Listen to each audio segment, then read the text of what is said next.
The first contact station of the Helios ring floated between two stars, bright on one side and dark on the other. It was a place built for peace, but peace there was always fragile. Humans had joined the Interstellar Alliance only 5 years earlier, and many species still watched them with careful eyes. Elias Ward stood near one of the observation windows, hands behind his back, posture calm. He was a junior human officer assigned to joint missions, not important enough to be famous, not unimportant enough to be ignored. He liked it that way. From here, he could see transport ships coming and going like slow-moving insects. Each one carried people who believed the future could be shared. The calm did not last. An emergency alert echoed through the station.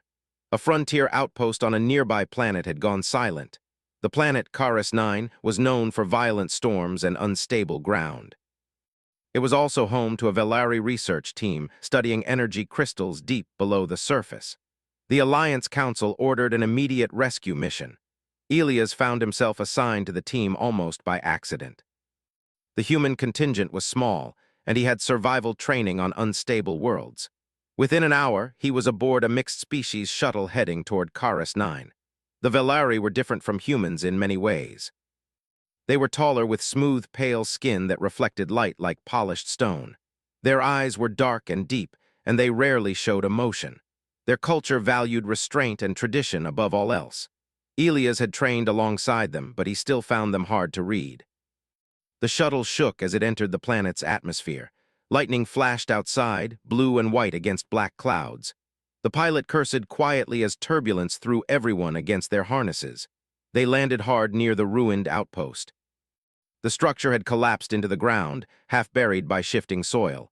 Scanners showed life signs below, faint but present. The team moved quickly.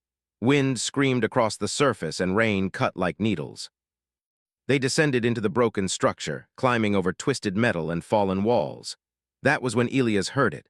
A sharp sound, almost like a cry, came from beneath a slab of reinforced alloy. Without thinking, Elias rushed toward it. The others shouted warnings, but the ground beneath them was already moving.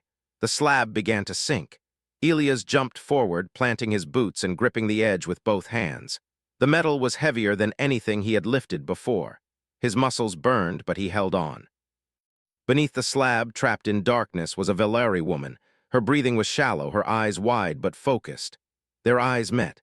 She did not scream, she did not beg. She simply looked at him, and something in that look made Elias grit his teeth and pull harder. The ground shifted again. Another officer joined him, then another. Together they dragged the slab aside just enough.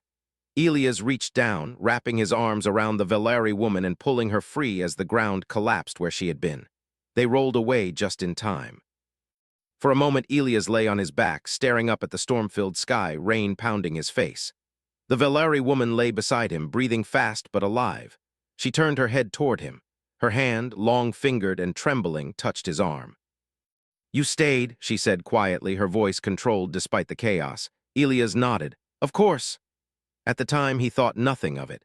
The rest of the rescue went quickly. Survivors were recovered, the shuttle lifted off, and Caris 9 vanished beneath the clouds. Elias sat across from the Velari woman during the flight back.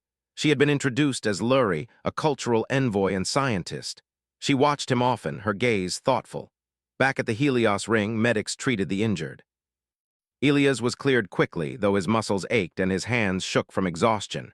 He expected to return to his quarters and sleep for a full day. Instead, he was summoned to the central hall. The hall was vast, filled with representatives from dozens of species. At its center stood the Alliance Council. Elias felt suddenly very small as he stepped forward. Luri stood among the Velari delegation. She looked composed, her posture perfect. When she saw Elias, her eyes softened just slightly. The Velari elder stepped forward. His voice carried through the chamber. "During the rescue on Caris 9, he said, a binding event occurred." Murmurs spread through the hall. Elias frowned. A binding event sounded serious, and he was sure no one had mentioned it before. Luri stepped forward next. She raised her hand in a traditional Velari gesture of declaration. "I have chosen," she said calmly. "The human Elias Ward is my partner for the duration of the mating season." The hall fell silent. Elias felt his heart stop. He turned to look at her, eyes wide. "I'm sorry," he said before he could stop himself. "I think there's been a misunderstanding." Lurie met his gaze. There has not. Whispers erupted among the delegates. Humans stared in shock. Other species leaned forward, curious. The Velari delegation remained still, their expressions unreadable. The council chair struggled to restore order. Envoy Lurie, the chair said carefully, this is highly irregular. It is, Lurie replied, but it is lawful. The Velari elder nodded once. The choice is valid. The season has begun. Elias felt heat rise to his face. He had trained for combat, diplomacy, and survival, but not for this. I didn't agree to anything, he said, trying to keep his voice steady. Lurie turned toward him fully now. You saved my life, she said. You stayed when leaving would have been safer. That action meets the criteria. Elias opened his mouth, then closed it. He had no idea what criteria she meant. The council ordered a recess. Elias was escorted from the hall by a human commander who looked both amused and terrified. In a private chamber, explanations followed. The Velari mating season was not what humans imagined. It was not driven by impulse or desire alone. It was a period of heightened emotional vulnerability for the Velari, during which a chosen partner provided stability. The bond was social, psychological, and cultural. Physical boundaries were strictly regulated. No violation of human laws or ethics was required. But the choice was binding. If Elias refused, it would be seen as a rejection of Velari honor. The alliance itself could suffer. Elias sat quietly as the words sank in. He thought of the look in Lurie's eyes under the collapsing slab, calm, focused, trusting. He had stayed because that was what humans did. They did not leave people behind. Now that choice had followed him back. Later that day, Elias met Lurie again, this time alone in a quiet garden dome filled with alien plants. Soft light filtered through the transparent ceiling. I did not intend to trap you, Lurie said, but my choice was honest. I don't understand, Elias replied. You barely know me. I know enough, she said. You acted without calculation. That is rare among my people. Elias rubbed the back of his neck. What exactly does this partnership involve? Presence, Lurie answered. Support, standing beside me during the season, nothing more and less mutually chosen. He studied her face, searching for deception and finding none. And how long is the season? He asked. Lurie paused. Several cycles. Elias let out a slow breath. This was not how he imagined his career going. He had joined the Alliance to represent humanity with honor, not to become the center of an interstellar incident. Yet as he looked at Lurie standing there, proud and uncertain in her own quiet way, he realized something important. She had chosen him because he had acted like a human, not strong, not dominant, just unwilling to abandon someone in need. I won't promise what I don't understand yet, Elias said finally, but I won't leave you alone in this.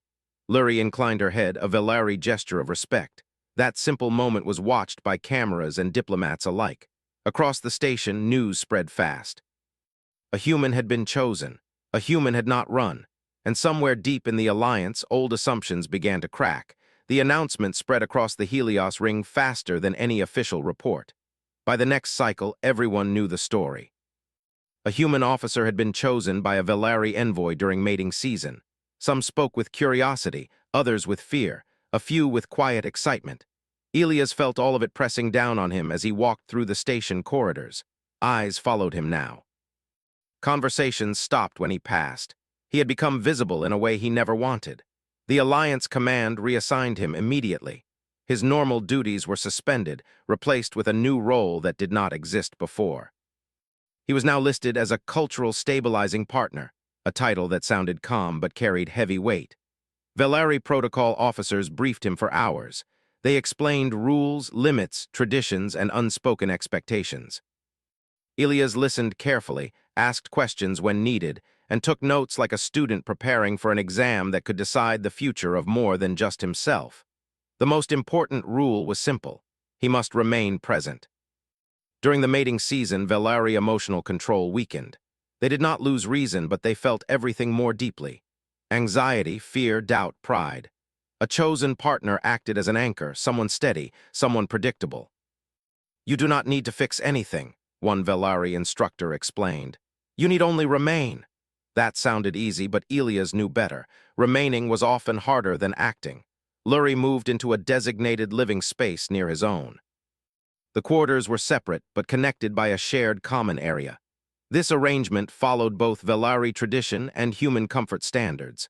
Cameras were present in all public areas, monitored by both species to ensure transparency. The first few days were quiet. Lurie spent long hours reviewing reports, preparing statements, and answering council questions. Elias accompanied her to meetings, sitting slightly behind her as protocol required. He said little unless asked directly. Other Velari watched him closely.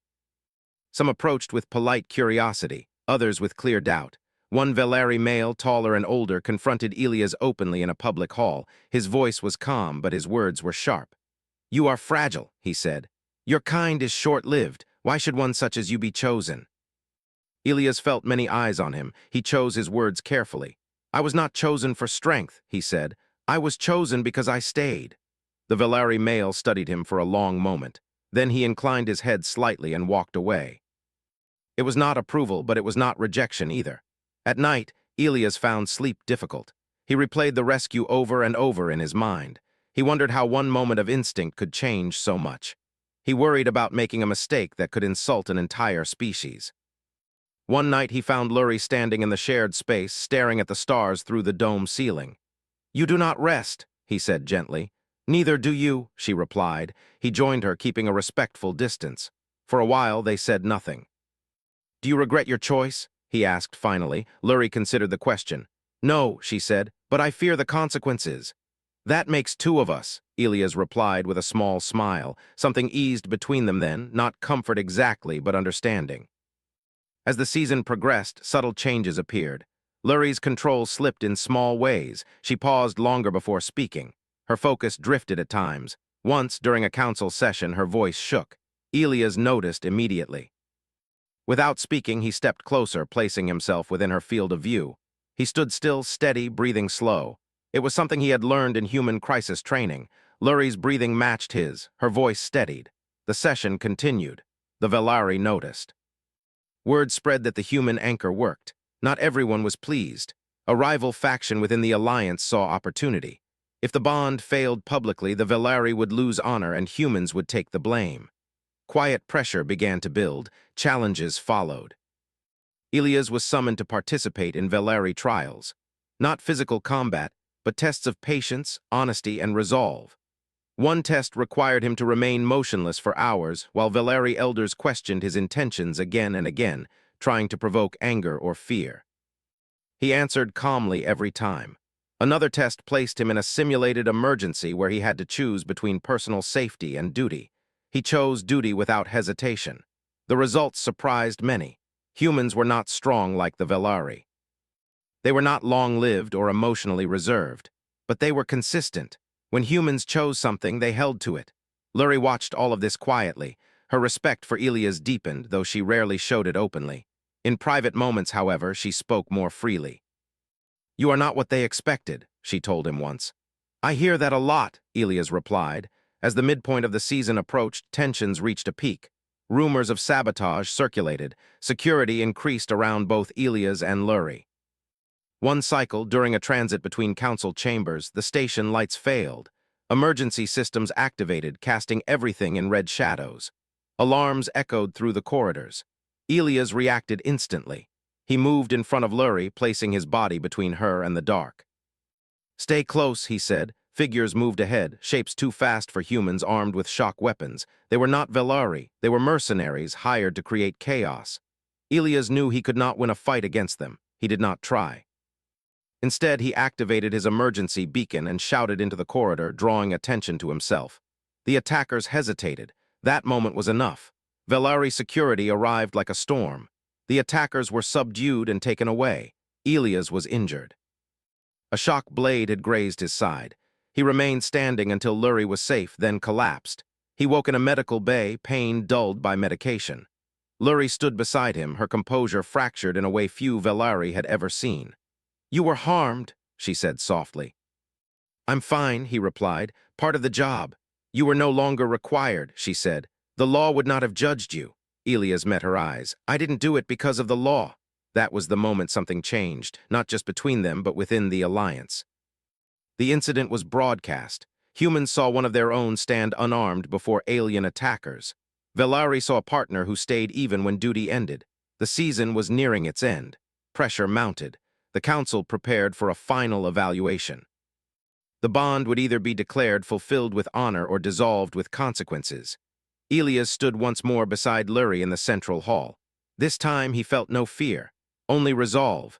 Whatever happened next, he had remained. And that, he realized, was the most human thing he could have done.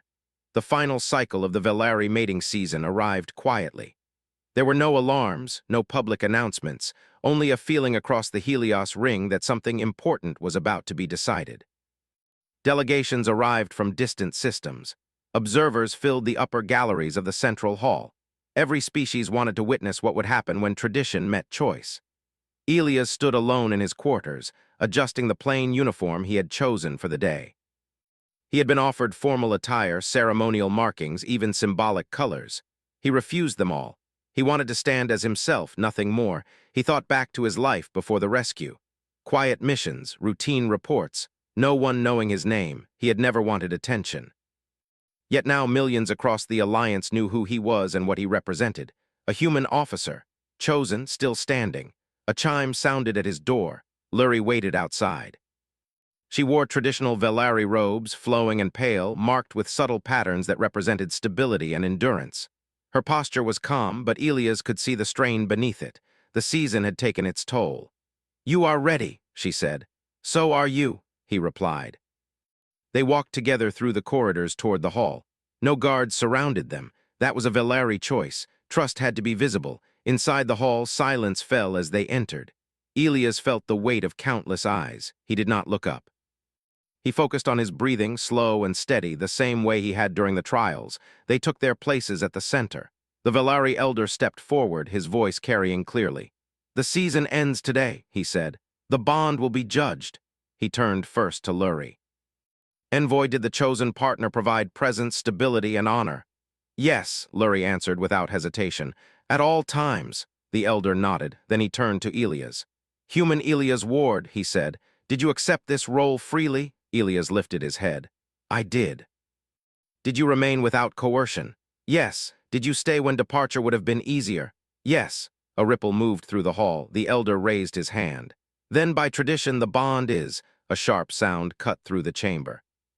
A figure stepped forward from the observer ranks. A member of the rival faction, tall and sharp-featured, voice filled with controlled anger. "I challenge this outcome," he said. "This bond weakens Velari tradition. It sets a dangerous precedent." Murmurs spread instantly. Security shifted, but the elder raised his hand again. "Speak," the elder allowed. "The human is not Velari," the challenger continued. "He cannot truly understand our balance. His presence was temporary. When the season ends, he will leave. That makes the bond false." All eyes turned to Elias. For the first time since this began, he felt fear not for himself, but for Lurie. He could walk away. He had been offered that option. She would bear the consequences. Elias took one step forward. "I am human," he said. His voice was clear, steady. "I don't claim to understand everything about Velari tradition, but I do understand choice."